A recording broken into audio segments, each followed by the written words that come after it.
My reading is for, I should say, our friend and neighbor Herbert Gold, recently deceased.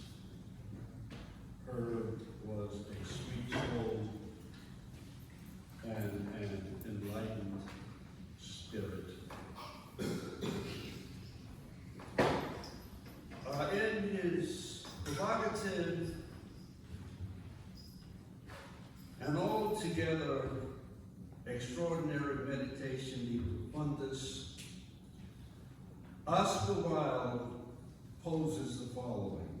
He says there is always room in an ignorant man's mind for a great idea.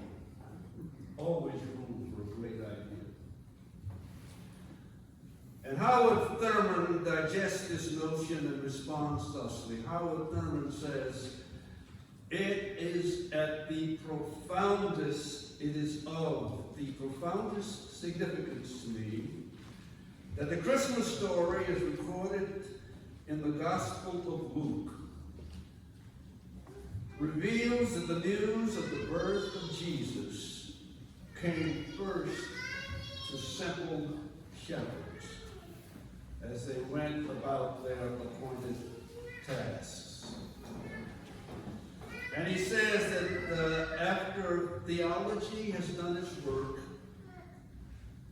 that after the reflective judgments of men go high and lonely retreats, men of privilege and security, after they have wrought their perfect patterns, after all is said and done, the birth of Jesus the Christ remains a symbol of the dignity and inherent worthfulness of the common man.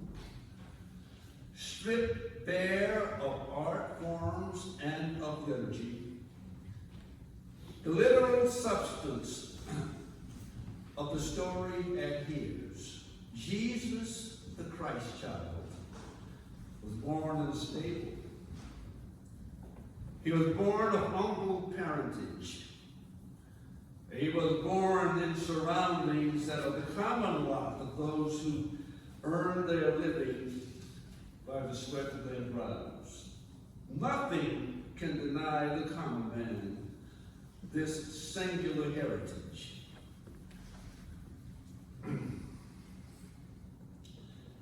That when he beholds the miracle that is Jesus, he sees the furthermost possibilities of life, even for those that are humbly born and live humbly. And he thus perceives a dramatic resolution to the meaning of God, that God came into the world as a common man, common, like himself.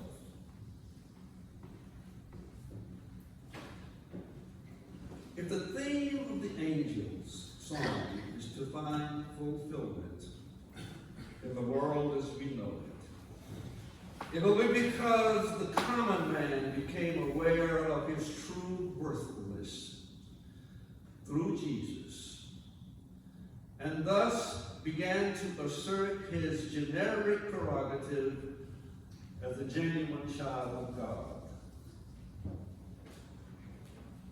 The diplomats, the politicians, the statesmen, the lords of business and religion will never bring peace to the world. They will not. For violence is the behavior patterns of power in this modern world.